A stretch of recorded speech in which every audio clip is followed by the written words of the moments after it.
મારા મિત્રો ભાઈઓ બહેનો બધાને જય શ્રી કૃષ્ણ. 10 મિનિટ એટલા માટે કાઢવાની છે કે આજે પહેલી વખત આટલા જેટલા વર્ષથી તેજસ્વી કાકા કરીએ છીએ મેં જોયું કે પહેલી વખત એક બાળક જે સૌથી પહેલું આવ્યું ને એની સાથે 2-3 કેણિયા આવી ગયા અને કેણિયા આવ્યા એ લોકોને હજુ રિઝલ્ટ શું કહેવાય એ ખબર નથી પણ ઇનામની કદર છે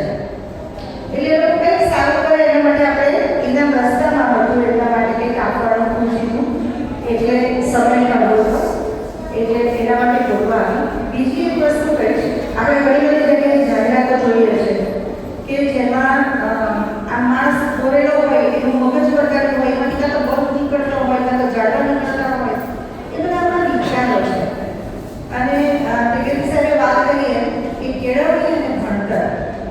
ભણતર છે ને એ ખાતર છે અને ખાતરને પકડી રાખે એવો ભેજ જે છે ને તે કેળવણીમાં છે. એટલે કેળવણી શરૂ ક્યાંથી થાય છે જ્યારે બાળક આપણને કે આમાં ખબર ન પડે તો આપણે એને એક એવો સમય આપીએ એક એવો ચાન્સ આપીએ કે એમાં આપણે કહીએ તું કે તો તારા મત પ્રમાણે શું હોવું જોઈએ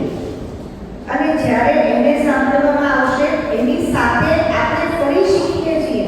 આપણને મત ખબર હોય છતાં પણ બી ધ પેરેન્ટ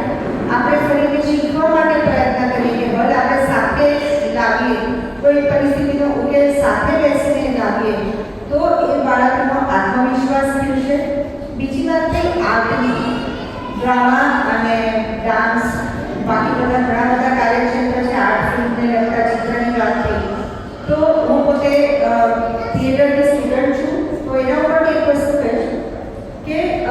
જ્યારે કોઈ નાટક કરે છે તો આ તારા નાટક ચેટર છે તે બહુ અગત્યનું છે.